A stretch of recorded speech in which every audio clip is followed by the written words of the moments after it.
ಮುಂಗರವಳ್ಳಿಯಲ್ಲಿ ವಾಸ. ಅಗಳಬಾಗಿಲ ಮನೆಯಲ್ಲಿ ನಾವು 8 ತಿಂಗಳು ಇದ್ದೆವು. ಹೆಗ್ಗೋಡು ಬಿಟ್ಟು ಬಳಿಕ 6 ತಿಂಗಳು ಗಡಿಕಲ್ಲಿನ ಮನೆಯಲ್ಲಿದ್ದೆವು. ಅಲ್ಲಿನ ಮನೆ ಯಜಮಾನ ಮನೆಯನ್ನು ಮಾರಿದ್ದರಿಂದ ಬೇರೆ ಮನೆ ಹುಡುಕಬೇಕಾಯಿತು. ಬೆಲ್ಲೇಶ್ವರದ ಮನೆಯಲ್ಲಿ 3 ತಿಂಗಳಿಗಿಂತ ಹೆಚ್ಚು ದಿನ ಇರಲು ನಮಗೆ ಸಾಧ್ಯವಾಗಲಿಲ್ಲ. ಅಗಳಬಾಗಿಲಿನ ಮನೆ ಚೆನ್ನಾಗಿದ್ದರೂ ಅಲ್ಲಿ ತರಕಾರಿ ಬೆಳೆಯಲು ಜಾಗ ಇರಲಿಲ್ಲ. ಮುಂಗಗಳ ಕಾಟ ಬೇರೆ. ಮನೆಯ ಸುತ್ತಲೂ ಬರೀ ತೆಂಗಿನ ಮರಗಳೇ. ಮಲೆನಾಡಿನ ಆ 3 ಕಡೆಗಳಲ್ಲೂ ನಮಗೆ ಸುತ್ತಮುತ್ತಲೂ ಇದ್ದ ಜನರಿಂದ ಯಾವ ತೊಂದರೆಯೂ ಆಗಿರಲಿಲ್ಲ. ನಾವು ಎಲ್ಲರೊಂದಿಗೆ ಹೊಂದಿಕೊಂಡಿದ್ದೆವು. ಗಡಿಕಲ್ಲನ್ನು ಬಿಟ್ಟು ಬರುವಾಗ ಅಲ್ಲಿ ನಾವು ಬಾಡಿಗೆಗೆ ಹೋಗಬಹುದೆಂದು ನೋಡಿ ಬಂದ ಒಂದು ಮನೆಯವರದು ಮಾತ್ರ ಕಹಿ ಅನುಭವವಾಗಿತ್ತು. ಅದನ್ನು ನಾವೀಗ ಮರೆತಿದ್ದೇವೆ. ಶಂಭು ಶಾಸ್ತ್ರಿಯವರು ಸುಧಾಕರ್ರಿಗೆ ಫೋನ್ ಮಾಡಿ ನಮ್ಮ ಮಾವ ಶಂಕರ ಭಟ್ಟರು ಮುಂಗರವಳ್ಳಿ ಮನೆಗೆ ವಾಸಕ್ಕೆ ಬರುತ್ತಾರೆಂದು ತಿಳಿಸಿದರು. ಸುಧಾಕರ್ನ ಮನೆಯವರಿಗೆ ಮೊದಲೇ ನಮ್ಮ ಪರಿಚಯವಿದ್ದುದರಿಂದ ಅವರಿಗೆಲ್ಲ ಸಂತೋಷವಾಯಿತು. ಮುಂಗರವಳ್ಳಿ ಸುಧಾಕರ ಮನೆ ಪಕ್ಕದಲ್ಲೇ ಅವರ ಅಣ್ಣ ಸತ್ಯನಾರಾಯಣ ಭಟ್ಟರ ಮನೆ ಇತ್ತು. ಅಲ್ಲಿ ಅವರ ಮಡದಿ ಮತ್ತು ತಾಯಿ ಇದ್ದರು. ಸತ್ಯನಾರಾಯಣ ಭಟ್ಟರು ನನ್ನ ತಂಗಿ ಮನೆ ಪುರೋಹಿತರಾಗಿದ್ದರು. 2011 ನವಂಬರ್ ತಿಂಗಳಲ್ಲಿ ನಾವು ಮುಂಗರವಳ್ಳಿಗೆ ವಾಸಿಸಲು ಬಂದೆವು. ಹೆಗ್ಗೋಡಿನಿಂದ ಈ ಮನೆಗೆ 4 ಕಿಲೋಮೀಟರ್ ದೂರ ಇತ್ತು. ನಾವು ಹೆಗ್ಗೋಡಿನಲ್ಲಿದ್ದಾಗ ಇಲ್ಲಿಂದ ದಿವಾಕರ ಮತ್ತು ಶಂಭು ಶಾಸ್ತ್ರಿ ಒಮ್ಮೆ ನಡೆದುಕೊಂಡು ಬಂದಿದ್ದರು. ದಿವಾಕರನ ಮಡದಿಗೆ ಈ ಮಲೆನಾಡು ಸ್ವಲ್ಪವೂ ಹಿಡಿಸಿರಲಿಲ್ಲ. ಅವಳು 1-2 ತಿಂಗಳು ಈ ಊರಲ್ಲಿದ್ದು ಆಮೇಲೆ ಅವಳ ಊರಿಗೆ ಹೋಗಿದ್ದಳು. ಮುಂಗರವಳ್ಳಿ ಮನೆ ನಮಗಿಬ್ಬರಿಗೂ ಹಿಡಿಸಿತು. ಅದು ಟ್ಯಾರೇಸ್ ಮನೆ ಆದ್ದರಿಂದ ಹಂಚಿನ ಮನೆಗಳ ಹಾಗೆ ಹೆಚ್ಚು ಜೇಡನ ಬಲೆ ಕಟ್ಟಿಕೊಳ್ಳುತ್ತಿರಲಿಲ್ಲ. ಹಾಗಾಗಿ ಮನೆಯಲ್ಲಿ ಆಗಾಗ ಜೇಡನ ಬಲೆ ತೆಗೆಯುವ ತೊಂದರೆ ಇರಲಿಲ್ಲ. ನನಗೆ ಅಸ್ತಮ ಇದ್ದುದರಿಂದ ಜೇಡನ ಬಲೆ ತುಂಬ ತೊಂದರೆ ಕೊಡುತ್ತಿತ್ತು. ಅಗಳಬಾಗಿಲಿನಲ್ಲಿ ನಾವಿದ್ದ ಮನೆಯ ಪಕ್ಕದಲ್ಲಿ ಯಾವ ಮನೆಯೂ ಇರಲಿಲ್ಲ. ಹಾಗಾಗಿ ನನಗೆ ಕೆಲಸವನ್ನು ಬಿಡುವು ಇದ್ದಾಗ ಮಾತನಾಡಿಸಲು ನೆರೆಕರೆಯವರು ಯಾರೂ ಇರಲಿಲ್ಲ. ಮುಂಗರವಳ್ಳಿ ಮನೆಯ ಅಕ್ಕಪಕ್ಕದಲ್ಲಿ ಹೆಗ್ಗೋಡಿನ ಹಾಗೆ ಹವ್ಯಕದವರೇ ಇದ್ದರು. ಈ ಮನೆಗೆ ಬಂದ 1 ವಾರದಲ್ಲಿ ನನಗೆ ಇಲ್ಲಿನ ಹೆಚ್ಚಿನ ಮನೆಯವರನ್ನು ಪರಿಚಯವಾಗಿತ್ತು. ಪ್ರತಿಯೊಬ್ಬರೂ ಹಬ್ಬಕ್ಕೆ, ಅರಸಿನ ಕುಂಕುಮಕ್ಕೆ ಅವರ ಮನೆಗೆ ಕರೆಯುತ್ತಿದ್ದರು. ನಾನು ಹೋಗುತ್ತಿದ್ದೆ. ಪುತ್ತೂರಿನಲ್ಲಿ ಈ ರೀತಿಯ ಪದ್ಧತಿ ಇರಲಿಲ್ಲ. ನಾನು ನನಗೆ ಬಿಡುವಿದ್ದಾಗ ಸತ್ಯನಾರಾಯಣ ಭಟ್ಟರ ಮಡದಿ ಲಲಿತಕ್ಕನ ಮತ್ತು ಅವರ ತಾಯಿಯ ಹತ್ತಿರ ಮಾತನಾಡಲು ಹೋಗುತ್ತಿದ್ದೆ. ಅವರು ನಮ್ಮ ಮನೆಗೆ ಬರುತ್ತಿದ್ದರು. ಹೆಗ್ಗೋಡಿನಲ್ಲಿರುವ ಮಂಗಳವಾರ ಸಂತೆಗೆ ನಾನು ಮತ್ತು ಶಂಕರ ಭಟ್ಟರು ಒಮ್ಮೊಮ್ಮೆ ಹೋಗಿ ಬರುತ್ತಿದ್ದೆವು. ಸಾಗರದ ಗುರುವಾರ ಸಂತೆಗೂ ಹೋಗಿ ಬರುತ್ತಿದ್ದೆವು. ಈ ಮನೆಯಿಂದ ಸಾಗರಕ್ಕೆ 8 ಕಿಲೋಮೀಟರ್ ದೂರ ಇತ್ತು. ಈ ಮನೆಗೆ ಬಂದ ಬಳಿಕ ನಾವು ಸಾಗರದ ಲೈಬ್ರರಿಯಲ್ಲಿ ಇನ್ನೊಮ್ಮೆ ಮೆಂಬರ್ ಆದೆವು. ನಾವು ಇಲ್ಲಿದ್ದಾಗ ಉಪಯೋಗಿಸುತ್ತಿದ್ದ ಕಾರ್ಡನ್ನು ಈಗಲೂ ಉಪಯೋಗಿಸಬಹುದೆಂದು ಅಲ್ಲಿನ ಲೈಬ್ರರಿಯನ್ನು ಹೇಳಿದರು. ಆ ಕಾರ್ಡನ್ನು ಮಾಡಿಸಿದಾಗ ಮೆಂಬರ್ಶಿಪ್ಪಿಗೆ 40 ರೂಪಾಯಿ ಇತ್ತು. ಈಗ 100 ರೂಪಾಯಿ ಆಗಿದೆ. ಹಾಗಾಗಿ 60 ರೂಪಾಯಿ ಕೊಟ್ಟರೆ ಸಾಕು ಎಂದು ಅವರು ಹೇಳಿದರು. ಹಾಗೆ ನಾವು 60 ರೂಪಾಯಿ ಕೊಟ್ಟು ಹೊಸ ಮೆಂಬರ್ ಆದೆವು. ಮದುವೆಗೆ ಹೋದುದು. ಸತ್ಯನಾರಾಯಣ ಭಟ್ಟರಿಗೆ 2 ಹೆಣ್ಣು ಮಕ್ಕಳು ಮತ್ತು ಒಬ್ಬ ಗಂಡು ಮಗ ಇದ್ದರು.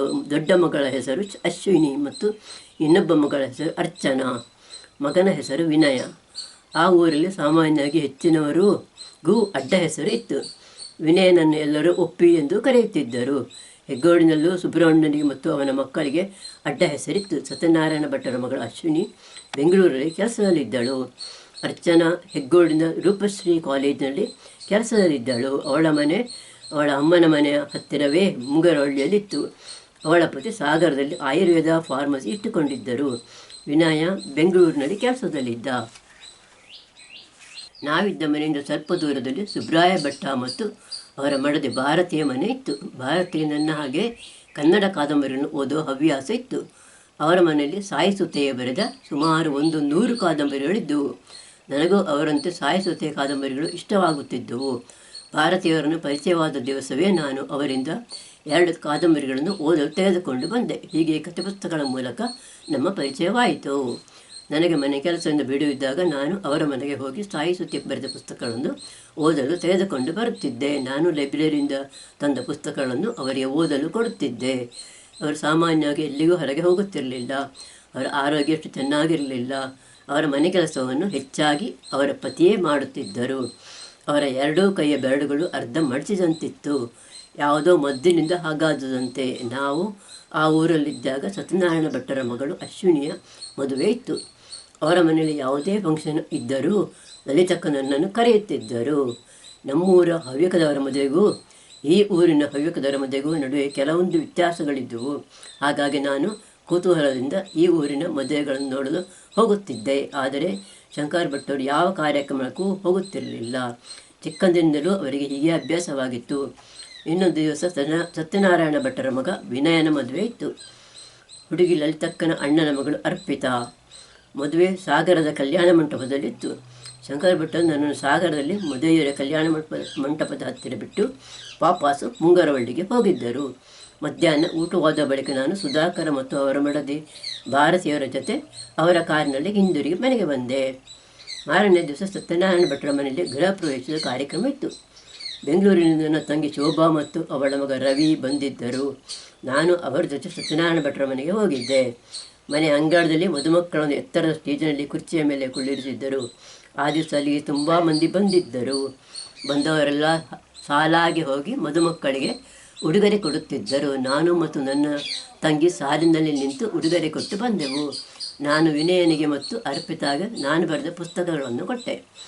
ವಿನಯನ ಮದುವೆ ಮಾರನೇ ದಿವಸ ಅರ್ಪಿತಾಳ ತವರು ಮನೆಯಲ್ಲಿ ಊಟದ ಕಾರ್ಯಕ್ರಮ ಇತ್ತು. ಲಲಿತಕ್ಕ ನನ್ನನ್ನು ಕರೆದಿದ್ದರು. ಅರ್ಪಿತಾಳ ತವರು ಮನೆ ಇರುವುದು ತುಮ್ರಿಯಲ್ಲಿ. ಅಲ್ಲಿಗೆ ಹೋಗಲು ಸರಿಯಾದ ರಸ್ತೆ ಇರಲಿಲ್ಲ. ದೂರದ ಒಂದು ರಸ್ತೆ ಇತ್ತು, ಆದರೆ ಅದರಲ್ಲಿ ಹೋದರೆ 18 ಕಿಲೋಮೀಟರ್ ದೂರವಾಗುತ್ತದೆ. ಹತ್ತಿರದ ರಸ್ತೆ ಎಂದರೆ ಒಂದು ಹೊಳೆದಾಟಬೇಕು. ಅದಕ್ಕೆ ಸೇತುವೆ ಇರಲಿಲ್ಲ. ಹಾಗಾಗಿ ಲಾಂಚ್ ಸರ್ವಿಸ್ ಇತ್ತು. ಆ ಕಡೆ ಊರುಗಳಿಗೆ ಹೋಗುವವರೆಲ್ಲ ಲಾಂಚನ್ನು ಬಳಸುತ್ತಿದ್ದರು. ಲಾಂಚಿನ ಪ್ರಯಾಣ ಹೇಗಿರುತ್ತದೆ ಎಂದು ನೋಡಲು ಕುತೂಹಲ ಇದ್ದುದರಿಂದ ನಾನು ಅವರ ಜೊತೆಗೆ ತುಮ್ರಿಗೆ ಬರುತ್ತೇನೆಂದು ಹೇಳಿದೆ. ಆ ದಿವಸ ನಾನು ಅವರ ಜೊತೆ ತುಮ್ರಿಗೆ ಹೋದೆ. ಬಸ್ಸಿನಲ್ಲಿ ನಾವು ಸುಮಾರು 30 ಮಂದಿ ಇದ್ದೆವು. ಕೆಲವರು ಹಾಡು ಹೇಳುತ್ತಾ ಉಳಿದವರನ್ನು ನಗಿಸುತ್ತಿದ್ದರು. ಹೊಳೆಬಾಗಿಲು ಬಂದಾಗ ಬಸ್ಸು ನಿಂತಿತು. ಅಲ್ಲಿಂದ ಲಾಂಚಿನಲ್ಲಿ ಹೋಗಬೇಕು. ನಾವು ಕುಳಿತಿದ್ದಂತೆ ಬಸ್ಸು ಲಾಂಚಿನ ಒಳಗೆ ಹೋಯಿತು. ನಮ್ಮ ಹಿಂದೆ ಕಾರುಗಳು, ಬೈಕುಗಳು ಇದ್ದುವು. ಕೆಲವರು ಲಾಂಚಿನ ಬದಿಯಲ್ಲಿ ನಿಂತಿದ್ದರು. ನನಗೆ ಇದು ಹೊಸ ಅನುಭವ. ನಾನು ಬಸ್ಸಿನಲ್ಲಿ ಕುಳಿತಿದ್ದಂತೆ ಲಾಂಚು ಮುಂದೆ ಹೋಯಿತು. ಬಸ್ಸಿನ ಕಿಟಕಿಯ ಗಾಜಿನ ಮೂಲಕ ಹೊಳೆಯ ನೀರು ಕಾಣಿಸುತ್ತಿತ್ತು. ಆಗ ನಮ್ಮ ಎದುರಿನಲ್ಲಿ ಇನ್ನೊಂದು ಲಾಂಚ್ ಬರುವುದು ಕಾಣಿಸಿತು. ಅದು ಹೊಳೆಯ ಆಚೆ ಬದಿ ಇರುವ ಬಸ್ಸು, ಕಾರು, ಬೈಕು ಮತ್ತು ಜನರನ್ನು ಹೊತ್ತುಕೊಂಡು ನಾವು ಮೊದಲು ಹೊರಟ ಜಾಗಕ್ಕೆ ಹಿಂದಿರುಗುತ್ತಿತ್ತು. ನಾವು ಹೊರಟು 1/4 ಗಂಟೆಯಲ್ಲಿ ಆಚೆ ದಡಕ್ಕೆ ಮುಟ್ಟಿದೆವು. ಲಾಂಚು ನಿಂತೊಡನೆ ನಮ್ಮ ಬಸ್ಸು ಲಾಂಚಿನಿಂದ ಕೆಳಗೆ ಬಂದು ನಿಂತಿತು. ಅಲ್ಲಿಂದ ನಾವು ಇನ್ನೊಂದು ಬಸ್ಸಿನಲ್ಲಿ ಲಲಿತಕ್ಕನ ತವರು ಮನೆಗೆ ಹೋದೆವು.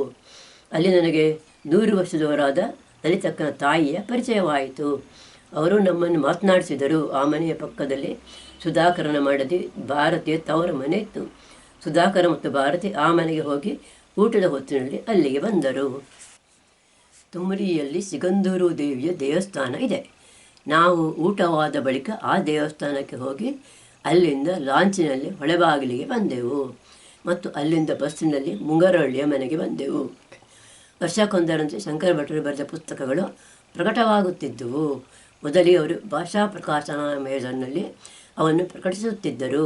ಆಮೇಲೆ ಒಮ್ಮೆ ಆ ಹೆಸರಿಗೆ ಚೆಕ್ ಬಂದಿದ್ದು ಅದನ್ನು ಬ್ಯಾಂಕ್ನಲ್ಲಿ ಕೊಟ್ಟು ಹಣ ಪಡೆಯಲು ತೊಂದರೆಯಾಗಿತ್ತು. ಹಾಗಾಗಿ ಅವರು ಆ ಹೆಸರನ್ನು ಬಿಟ್ಟು ತಮ್ಮ ಹೆಸರಿನಲ್ಲೇ ಪ್ರಕಟಿಸತೊಡಗಿದರು. ಮೈಸೂರಿನ ಶ್ರೀಶಕ್ತಿ ಎಲೆಕ್ಟ್ರಿಕ್ ಪ್ರೆಸ್ನಲ್ಲಿ ಅವರು ಹೇಳಿದಷ್ಟು ಪ್ರತಿಗಳನ್ನು ಮುದ್ರಿಸುತ್ತಿದ್ದರು. ನಾವು ಸಾಮಾನ್ಯವಾಗಿ 1000 ಪ್ರತಿಗಳನ್ನು ಮುದ್ರಿಸಲು ಹೇಳುತ್ತಿದ್ದೆವು. ಅದರಲ್ಲಿ 300 ಪ್ರತಿಗಳನ್ನು ಅಲ್ಲಿಂದಲೇ ಮಾರಾಟದ ಹೊಣೆ ಹೊತ್ತ ಮಂಗಳೂರಿನ ಅತ್ರಿ ಬುಕ್ ಸೆಂಟರಿಗೆ ಕಳಿಸಲು ಹೇಳುತ್ತಿದ್ದೆವು. ಆ ಪುಸ್ತಕದ ಅಂಗಡಿಯನ್ನು ಪ್ರೊಫೆಸರ್ GT ನಾರಾಯಣ ರಾವ್ ಅವರ ಮಗ ಅಶೋಕವರ್ಧನ ನಡೆಸುತ್ತಿದ್ದರು. ಉಳಿದ ಪ್ರತಿಗಳನ್ನು ಅವರು VRLನವರ ಟ್ರಕ್ಕಿನಲ್ಲಿ ಸಾಗರಕ್ಕೆ ಕಳಿಸುತ್ತಿದ್ದರು. ಅವನ್ನು ನಾವು ನಮ್ಮ ಕಾರಿನಲ್ಲಿ ಹೋಗಿ ಮನೆಗೆ ತರುತ್ತಿದ್ದೆವು. ಪುಸ್ತಕ ಸಿಕ್ಕಿದ ಬಳಿಕ ಶಂಕರ್ ಭಟ್ಟರು ಅವುಗಳಲ್ಲಿ ಕೆಲವನ್ನು ಗೆಳೆಯರಿಗೆ ಮತ್ತು ನಂಟರಿಗೆ ಪೋಸ್ಟ್ನಲ್ಲಿ ಕಳುಹಿಸುತ್ತಿದ್ದರು. ಹೆಗ್ಗೋಡಿನ ನೀನಾಸಂ ಲೈಬ್ರರಿಗೂ ಕೊಡುತ್ತಿದ್ದರು. ಮದುವೆ ಮೊದಲಾದವುಗಳಿಗೆ ಹೋದಾಗ ಮತ್ತು ಅಲ್ಲಿ ಉಡುಗೊರೆ ಕೊಡಬೇಕಾದಾಗ ನಾನು ನನ್ನ ಪುಸ್ತಕಗಳನ್ನು ಮತ್ತು ಶಂಕರ್ ಭಟ್ಟರ ಪುಸ್ತಕಗಳನ್ನು ಕೊಡುತ್ತಿದ್ದೆ.